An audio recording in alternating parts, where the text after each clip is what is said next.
नमस्कार, मैं हूं राम प्रकाश राय। बीते 3-4 दिनों से लगातार राहुल गांधी का मणिपुर दौरा जो है वो सुर्खियों में है। यूं तो मणिपुर जो है वो बीते 50-55 दिनों 58 दिनों से करीब करीब सुर्खियों में है, और लेकिन ये दोनों सुर्खियों की वजह अलग अलग है। आज हम बात बेसिकली इन सुर्खियों की नहीं करेंगे, हम बात करेंगे राहुल गांधी के दौरे की। राहुल गांधी का ये जो दौरा है मणिपुर में, वो ऐसे समय पर क्यों हो रहा है जब वहाँ पर इतनी सारी हिंसात्मक घटनाएं हो रही हैं। ये दौरा तब और महत्वपूर्ण हो जाता है जब भारतीय जनता पार्टी यानी सत्ता में बैठा हुआ दल ये बात कहता है कि राहुल गांधी को मणिपुर में थ्रेट है, जान का खतरा है।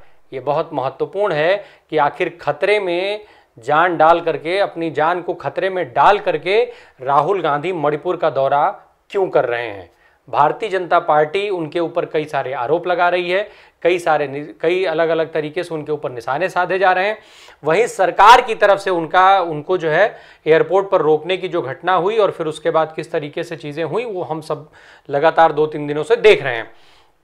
राहुल गांधी का ये जो 2 दिवसीय दौरा है, इसमें बहुत सारी चीज़ें हुई, हम यहाँ पर इन चीज़ों की बात नहीं कर रहे हैं। मणिपुर में जो घटना की शुरुआत हुई, जिस तरीके से वहाँ पे जो घटनाएं घटित हुई, जिस तरीके से सरकार का रुख रहा, सत्ता का रोल रहा, गृह मंत्री का रोल रहा और सबसे बढ़कर के प्रधानमंत्री का रोल रहा, उस पर खूब बातचीत हुई है। आज हम बात करेंगे इनके पीछे की वजहों की कि राहुल गांधी आखिर ऐसे समय पर मणिपुर के दौरे पर क्यों गए। मणिपुर के दौरे से कांग्रेस पार्टी को क्या हासिल होगा, राहुल गांधी को क्या हासिल होगा। दरअसल ये सारी चीज़ें जानने से पहले हम लोग थोड़ा सा भौगोलिक स्थिति की बात कर लें। मणिपुर जो है वो पूर्वोत्तर का राज्य भारत का कहा जाता है। पूर्वोत्तर के जो राज्य हैं भारत के, उसमें 8 राज्य आते हैं, जिसमें अरुणाचल प्रदेश, असम, मणिपुर, मेघालय, मिजोरम और नागालैंड, त्रिपुरा, ये 7 सिस्टर स्टेट के नाम से जानी जाती हैं। और वहीं ब्रदर स्टेट के तौर पर सिक्किम का नाम इसमें जोड़ता है 8वें स्टेट के तौर पर। ये 8 राज्य हैं पूर्वोत्तर में। अब ये जो राज्य हैं, इसमें मणिपुर में ये सारी घटनाएं हो रही हैं। 2 स्टेट ऐसे हैं जिसमें जो है अगले साल चुनाव होने हैं विधानसभा के। एक स्टेट जो मिजोरम है, उसमें इसी साल विधानसभा का चुनाव होना है। ये मैं क्यों बता रहा हूँ, ये अभी आगे समझ में आ जाएगा। दरअसल पूर्वोत्तर के जो राज्य हैं, किसी समय पर ये राज्य जो है वो कांग्रेस पार्टी के गढ़ हुआ करते थे। धीरे धीरे क्षेत्रीय संगठनों के बढ़ने से और कांग्रेस के कमजोर होने से इन राज्यों में कांग्रेस की जो मजबूत सियासी जमीन थी वो खिसक गई। पर राहुल गांधी के मणिपुर दौरे की वजह केवल सियासत नहीं है, ये मैं फिर क्लियर कर दे रहा हूं। राहुल गांधी के मणिपुर दौरे की वजह केवल सियासत नहीं है। फिर और क्या वजह है। दरअसल भारत जोड़ो यात्रा जब से राहुल गांधी की शुरू हुई, उसके बाद से जिस तरीके का परिवर्तन राहुल गांधी के व्यक्तित्व में देखा गया, राहुल गांधी की सियासत के तरीके में देखा गया, राहुल गांधी के सियासत के पैटर्न में देखा गया, वो बहुत व्यापक बदलाव हैं।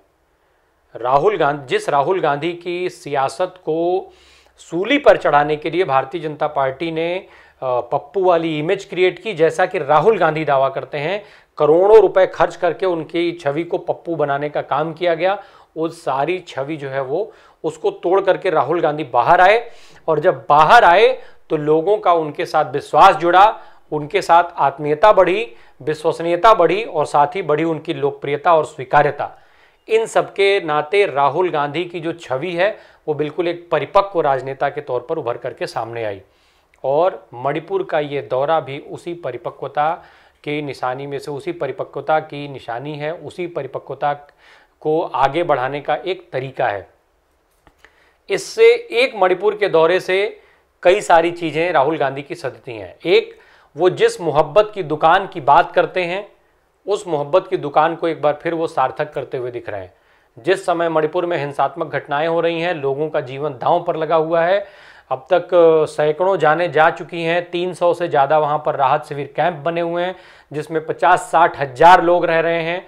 उनके पास जाना, उनसे मिलना, फिर सामाजिक संगठनों से मुलाकात करना, जो भी विवाद वहाँ हो रहे हैं उसके कारणों के पीछे जाना, समाधान खोजना, सत्ता तक अपनी बात पहुँचाना, ये सारी चीज़ें राहुल गांधी वहाँ पर पहुँच करके कर रहे हैं।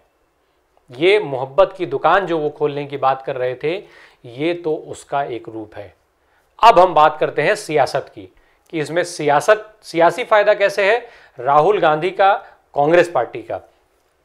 पूर्वोत्तर के राज्यों में कांग्रेस पार्टी अपनी जमीन पूरी तरीके से खो चुकी है। पूर्वोत्तर के जो राज्य हैं जिनके नाम अभी हमने आपको गिनाए, उसमें से जब हम लोकसभा सीटों की बात करें, क्योंकि साल 2024 में लोकसभा के चुनाव होने हैं, लोकसभा सीटों की बात करें तो 25 सीटें आती हैं लोकसभा की यहाँ पर, जिसमें से अरुणाचल प्रदेश में 2 लोकसभा की सीटें हैं। असम सबसे महत्वपूर्ण राज्य है, क्यों, ये भी आगे इसका भी जिक्र होगा। 14 लोकसभा की सीटें आती हैं असम से। इसके बाद मणिपुर में 2 सीटें हैं, मेघालय में 2 सीटें हैं, मिजोरम में 1 लोकसभा की सीट है, नागालैंड में 1 सीट है, त्रिपुरा में 2 सीटें हैं और सिक्किम में 1 सीट है। इस तरीके से ये 25 सीटों का आंकड़ा होता है।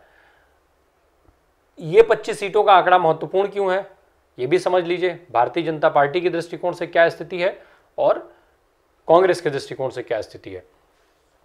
25 सीटों में से फिलहाल की स्थिति यह है कि 14 सीटें भारतीय जनता पार्टी के पास हैं, वहीं कांग्रेस पार्टी के पास मात्र 5 सीटें हैं। अरुणाचल प्रदेश में जो 2 सीटें हैं लोकसभा की, वो दोनों भारतीय जनता पार्टी के पास हैं। असम में 14 सीटें हैं, जिसमें से 9 भारतीय जनता पार्टी के पास हैं और 3 कांग्रेस पार्टी के पास हैं। मणिपुर में 2 सीटें हैं, जिसमें से 1 भारतीय जनता पार्टी के पास है, एक वहाँ पर जो सीटें हैं उसमें 1 सीट कांग्रेस के पास भी है मणिपुर में। मेघालय की जो सीटें हैं, मेघालय में भारतीय जनता पार्टी की जो है वो एक भी सीट नहीं है, कांग्रेस के पास वहां पर 1 सीट है और 1 सीट वो नेशनल पीपुल्स पार्टी के पास है।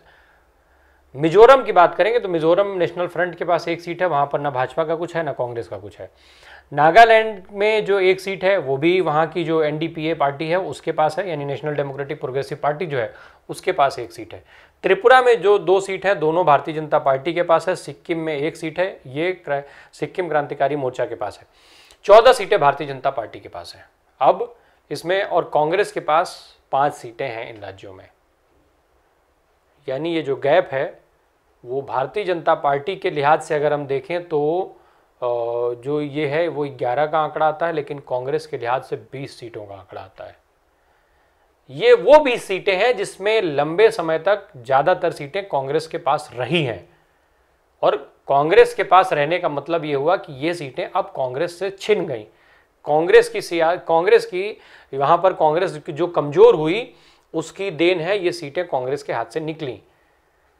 अब राहुल गांधी मणिपुर के इस दौरे से, जब मणिपुर के इस दौरे पर ऐसे वक्त में पहुंचे हैं, तो न केवल मणिपुर बल्कि पूरे पूर्वोत्तर में, पूर्वोत्तर के जो राज्य हैं जहां पर चुनाव विधानसभा के इस साल होने हैं, अगले साल होने हैं या अगले साल लोकसभा के चुनाव होने हैं, उन सभी राज्यों में एक संदेश गया कि राहुल गांधी वो नेता हैं जो आज जब पूरी सरकार आपको छोड़ देगी तो भी राहुल गांधी आपके साथ खड़े रहेंगे। और राहुल गांधी के इस वक्त खड़े रहने का मतलब है कि पूरी कांग्रेस आपके साथ खड़ी है। ऐसे में लोगों का एक बार फिर राहुल गांधी कहीं ना कहीं भरोसा जीतने में कामयाब दिखाई दे रहे हैं, और इसी भरोसा जीतने के सहारे वो पूर्वोत्तर के राज्यों में कांग्रेस की सियासी जमीन जो बंजर हो चुकी थी उसको एक बार फिर से सींचने का काम कर रहे हैं, हरा भरा करने का काम कर रहे हैं। और ये हरियाली जो है साल 2024 में जब लोकसभा चुनाव के परिणाम आएंगे तो निश्चित तौर पर देखने को मिलेंगे। अब एक स्थिति ये हो गई सियासत की।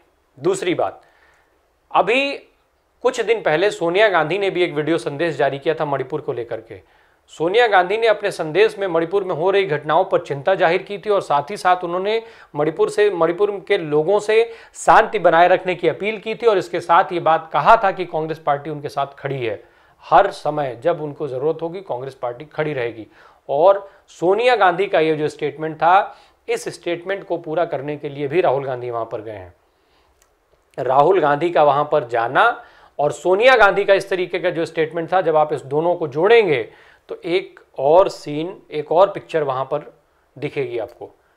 सोनिया गांधी और राहुल गांधी दोनों का ये जो संदेश है उससे न केवल मणिपुर बल्कि पूर्वोत्तर के जो 8 राज्य हैं, 7 जो सिस्टर स्टेट्स हैं और 1 जो ब्रदर स्टेट है, वो 8 राज्य में जो कांग्रेस की सियासी जमीन है उसको एक बार फिर कांग्रेस के पाले में लाने की तैयारी है। ये उसके तहत इसको देखा जाना चाहिए।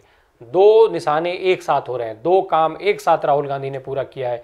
एक जो वो मोहब्बत की दुकान खोलने की बात करते हैं, और दूसरी तरफ कांग्रेस की सियासी जमीन को फिर से कांग्रेस के पास लेकर के आ रहे हैं।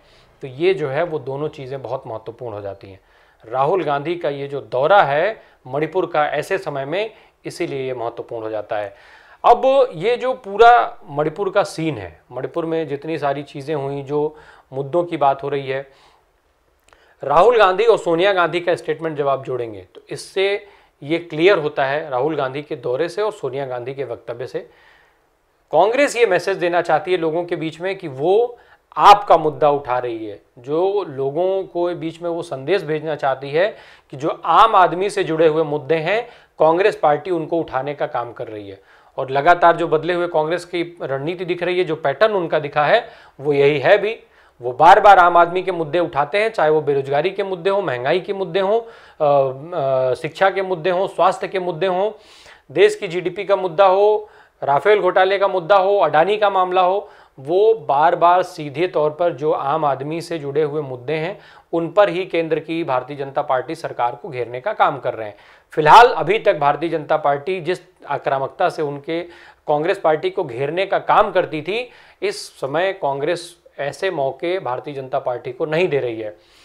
भारतीय जनता पार्टी को जब ऐसे मौके नहीं मिल रहे हैं तो उसमें बौखलाहट बढ़ रही है, और बौखलाहट में ऐसी कई गलतियां हो रही हैं। जिस तरीके की गलती अभी प्रधानमंत्री के अमेरिका दौरे से लौटने के बाद भाजपा की आईटी सेल ने किया, जब वहां की पत्रकार सबरीना ने जो सवाल पूछा था प्रधानमंत्री मोदी से, उसके बाद जिस तरीके से भारतीय जनता पार्टी की आईटी सेल के हेड अमित मालविया उनके जो है वो माता पिता को खोजने लग गए कि वो कहाँ किस मूल के हैं, और जब वो पाकिस्तानी मूल के निकले तो उसको लेकर के पूरी भारतीय जनता पार्टी का आईटी सेल बिल्कुल एक सिरे से लग करके उनसे भिड़ गया। जवाब क्या हुआ, नतीजा क्या निकला उसका, व्हाइट हाउस यानी पूरा अमेरिका आकर के आपके सामने खड़ा हो गया। व्हाइट हाउस की प्रवक्ता ने बाकायदा ये बयान दिया कि इस तरीके की चीजें बर्दाश्त नहीं की जाएंगी, और इस पर मोदी सरकार के ऊपर सवाल भी उठा दिया। ये नतीजा निकाला भारतीय जनता पार्टी की आईटी सेल ने। बाद में तमाम विश्लेषकों के द्वारा ये कहा गया कि ये जो पूरा जो खेल बिगड़ने का काम हुआ वो पूरा भारतीय जनता पार्टी की आईटी सेल की बौखलाहट थी। जिस आक्रामकता से आज कांग्रेस उनको फेस कर रही है, कांग्रेस उनकी तमाम जो खबरें वो डालते हैं उसका जवाब दे रही है, जिस तरीके से फैक्ट चेक करके वो सामने रख दे रही है लोगों के, तो इससे बौखलाहट है भारतीय जनता पार्टी में, भारतीय जनता पार्टी की आईटी सेल में। भारतीय जनता पार्टी की आईटी सेल से अगर गलती होगी तो उसका नुकसान सीधे सीधे प्रधानमंत्री की छवि पर पड़ता है, क्योंकि प्रधानमंत्री सोशल मीडिया में खूब एक्टिव रहते हैं, और इसीलिए इसका नुकसान जो है वो सीधे प्रधानमंत्री की छवि पर पड़ता है। और शायद यही सारी चीज़ें हैं जिसकी बदौलत आरएसएस के मुखपत्र ऑर्गेनाइजर ने भारतीय जनता पार्टी के मुद्दे और प्रधानमंत्री के चेहरे दोनों पर चुनाव लड़ने को लेकर के सवाल उठा दिया। जब ऑर्गेनाइजर यानी राष्ट्रीय स्वयंसेवक संघ, भारतीय जनता पार्टी का मात्र संगठन, जब ये बात कह दे कि हिंदुत्व के मुद्दे में दम नहीं रहा और प्रधानमंत्री के चेहरे की चमक फीकी पड़ गई, तो निश्चित तौर पर भारतीय जनता पार्टी को ऐसे में चिंतित होना चाहिए। भाजपा चिंतित होगी भी, इसीलिए शायद रणनीतियां बदलने का काम हो रहा है। दूसरी तरफ विपक्षी एकता को लेकर के जिस तरीके से राहुल गांधी आगे बढ़ रहे हैं और लगातार कांग्रेस और कांग्रेस के नेताओं में नरमी देखी जा रही है, वो भी भारतीय जनता पार्टी के लिए चिंता का सबब बनी हुई है। भाजपा के माथे पर, भाजपा के जो तमाम बड़े नेता हैं उनके माथे पर लकीरें देखी जा सकती हैं, और इसी का नतीजा है कि प्रधानमंत्री आवास पर आधी आधी रात तक बैठकें चलती हैं रणनीतियों को लेकर के। जिस बैठक में भारतीय जनता पार्टी के राष्ट्रीय अध्यक्ष जेपी नड्डा, केंद्रीय गृह मंत्री, भारतीय जनता पार्टी के चाणक्य अमित शाह, बीएल संतोष जो पार्टी के महासचिव हैं संगठन, वो ऐसे लोग मौजूद रहते हैं, और फिर रणनीतियों में बदलाव करके नई रणनीतियां तय होने का काम हो रही है। ये कांग्रेस के बदलाव की देन है। कांग्रेस ने जो अपना पैटर्न बदला है वो भारतीय जनता पार्टी को मुश्किल में डाल रहा है। हालांकि ये कोई मुश्किल काम नहीं है। भारतीय जनता पार्टी के पास जितने रिसोर्सेज हैं और जिस तरीके के संगठन और नेता हैं जो जमीनी स्तर तक पहुंचते हैं, जमीनी स्तर तक जाते हैं, जमीन की बात करते हैं, जमीन पर वो उनके कार्यकर्ता हैं, ऐसे में इन तमाम चीज़ों की काट खोजना भारतीय जनता पार्टी के लिए कोई बहुत बड़ा काम नहीं, बहुत मुश्किल काम नहीं है। लेकिन चूंकि भाजपा उस पर सेट नहीं है, इसलिए उनके लिए समस्याएं हैं। भाजपा आम आदमी के मुद्दों की बात करने से डर रही है, भाजपा आम आदमी से जुड़े हुए मुद्दों को उठाने से डर रही है। हालांकि इसके पीछे की वजह तमाम विश्लेषक ये भी बताते हैं कि चूंकि कई सारे ऐसे मुद्दे हैं जिन पर उनके ऊपर सवाल खड़े हो जाते हैं। बेरोजगारी को लेकर के जब बात होगी तो लोग उनसे सवाल करेंगे कि 2 करोड़ नौकरियों का आपने वादा किया था, वो 2 करोड़ नौकरियां कहाँ हैं? तमाम प्लेटफॉर्म से ये सवाल पूछे जा रहे हैं। केंद्र में 65 लाख पद खाली होने का दावा तमाम विपक्षी दल के नेता कर रहे हैं, उनको ना भरने को लेकर के सवाल उठाया जा रहा है। महंगाई के मुद्दे पर जब बात होती है तो भले ही प्रधानमंत्री ये बात कहते हो कि महंगाई पर भारतीय जनता पार्टी सरकार ने बेहद मजबूती से काबू पाया, और जिस कोविड काल में जिस दौरान पूरी दुनिया में त्राही त्राही मची रही, ऐसे भयानक दौर से, ऐसे दौर से गुजरने के बाद भी भारत में महंगाई काबू में रही। तो ये जो चीज़ें हैं निश्चित तौर पर भले ही भाजपा इनको लेकर के सकारात्मक सोच रही हो, पर कहीं ना कहीं लोग इसको लेकर के सवाल उठाते हैं। तमाम फोरम पे, तमाम अलग अलग प्लेटफॉर्म पे, तमाम अलग अलग विश्लेषक जो है, जो जनता के बीच में रहते हैं, तमाम संगठन जो जनता के बीच में जाते हैं, वो इन मुद्दों को लेकर के सवाल उठाते हैं। इन मुद्दों का हल अभी फिलहाल भारतीय जनता पार्टी के पास नहीं है, क्योंकि जो डेटा इन मुद्दों को लेकर के इन सवालों पर देना है वो डेटा भाजपा की तरफ से अभी कमज़ोर है। इस वजह से शायद मुद्दे की बात भाजपा नहीं कर रही है और इसलिए आम आदमी से कनेक्ट कट रहा है। इसके विपरीत कांग्रेस आज जो सवाल उठा रही है वो आम आदमी का है, और इसीलिए शायद कांग्रेस के साथ लोग जुड़ रहे हैं। तभी कांग्रेस को हिमाचल में सफलता मिली, कर्नाटक में सफलता मिली। आमतौर पर जो कांग्रेस जो है चुनाव के कुछ दिन पहले सक्रिय मोड में आती थी, मध्य प्रदेश चुनाव में भारतीय जनता पार्टी से पहले उसने अपनी तैयारियां शुरू कर दी। राजस्थान और छत्तीसगढ़ में तो सत्ता में है, वो पहले से तैयारी कर रहे हैं। मध्य प्रदेश में जहां पर सत्ता बदल करके उनको सत्ता से बेदखल किया गया था, वहां पर कांग्रेस तुरंत, एक कर्नाटक के चुनाव के तुरंत बाद एक्टिव मोड में आई, और उसने भाजपा अभी तैयारियों में लगती उसके पहले उसने गारंटियां लागू कर दी, वो गारंटियां जिनको कर्नाटक में वो साबित करके आ रहे हैं। तो ऐसे में ये जो पूरा पैटर्न है कांग्रेस का, राहुल गांधी का, कांग्रेस के नेताओं का, राष्ट्रीय अध्यक्ष मल्लिकार्जुन खड़गे का, इन सब ने निश्चित तौर पर भाजपा की मुश्किलें बढ़ा रखी हैं। मणिपुर का जिस दौरे की हम बात आज कर रहे हैं, मणिपुर के दौरे की पीछे की कहानी ये भी है, ये सच्चाई है। राहुल गांधी जो दावा कर रहे थे मोहब्बत की दुकान खोलने का, उस मोहब्बत की दुकान खोलने के लिए वहाँ पर पहुँचे, लोगों के बीच में गए, लोगों से मिले। भले ही उनको सरकारी एजेंसियों ने बताया कि आपका यहाँ पर विरोध हो रहा है, आपके ऊपर हमले हो सकते हैं, थ्रेट है, उसके बावजूद भी जो है वो वहाँ पर गए, लोगों से मिले। एक, वो जिस मोहब्बत की दुकान का वो दावा करते हैं वो उन्होंने पूरा कर लिया। दूसरा, सियासत के तौर पर जब हम देखते हैं तो एक परिपक्व सियासतदान की ये निशानी है, उन्होंने एक मणिपुर के दौरे से पूरे पूर्वोत्तर के जो राज्य हैं उनको साधने का काम किया है। वहाँ पर कांग्रेस पार्टी की खोई हुई सियासी ज़मीन को वापस कांग्रेस के पास लाने का काम किया है। वहाँ की जो ज़मीन बंजर हो गई थी, उस सियासी ज़मीन को एक बार फिर से उर्वरा बनाने का काम किया है। तो ये थी उस राहुल गांधी के मणिपुर दौरे में जान जोखिम में डाल करके और वो दौरा करने, लोगों के बीच में जाने, लोगों से मिलने, तमाम संगठन के लोगों से मिलने, सत्ता के वहाँ पर रास्ता रोक दिए जाने के बाद भी लोगों तक पहुँचने, इन सारी जो ये दिक्कतें थीं, मुश्किलें थीं, इन सारी मुश्किलों से लड़ने की वजहों में से वजह ये भी थी, जहाँ तक हम समझ पाए, एक ये वजह जो हमने आपको बताई। अब देखना ये होगा कि कांग्रेस पार्टी इस तरीके से, इस पैटर्न पे चल करके कितने राज्यों में सत्ता में आती है, और फिर लोकसभा चुनाव 2024 में जो होने हैं उसका क्या परिणाम निकल पाता है, कितना लाभ कांग्रेस सियासी इस बदले हुए पैटर्न के बाद उठा पाती है। निश्चित तौर पर भारतीय जनता पार्टी भी इन सारे मुद्दों का आकलन कर रही होगी, और वो सियासी तौर पर इसका जो काट है वो ज़रूर खोजेगी, ज़रूर निकालने की कोशिश करेगी। हालांकि इस समय स्थितियां ऐसी हैं कि उनके हर दांव उल्टे पड़ जा रहे हैं, उनके लगातार दांव एक के बाद एक फेल हो रहे हैं और उल्टे पड़ रहे हैं। ये ज़्यादा महत्वपूर्ण हो जाता है, क्योंकि पार्टी दांव खेलती है और फिर उसी से उसका नुकसान हो जा रहा है, तो ये दिक्कत वाली बात है। भारतीय जनता पार्टी इसका समाधान कर रही होगी, वहीं कांग्रेस पार्टी के लिए संजीवनी से कम नहीं है। कांग्रेस पार्टी लगातार इन बदले पैटर्न के सहारे अपने को मजबूत करती जा रही है। कांग्रेस के लिहाज से देखा जाए, विपक्ष के लिहाज से देखा जाए, तमाम क्षेत्रीय दलों के लिहाज से देखा जाए, तो ये स्थिति काफ़ी महत्वपूर्ण है, और निश्चित तौर पर राहुल गांधी इस महत्वपूर्ण स्थिति को और मजबूत करने का काम कर रहे हैं। शुक्रिया।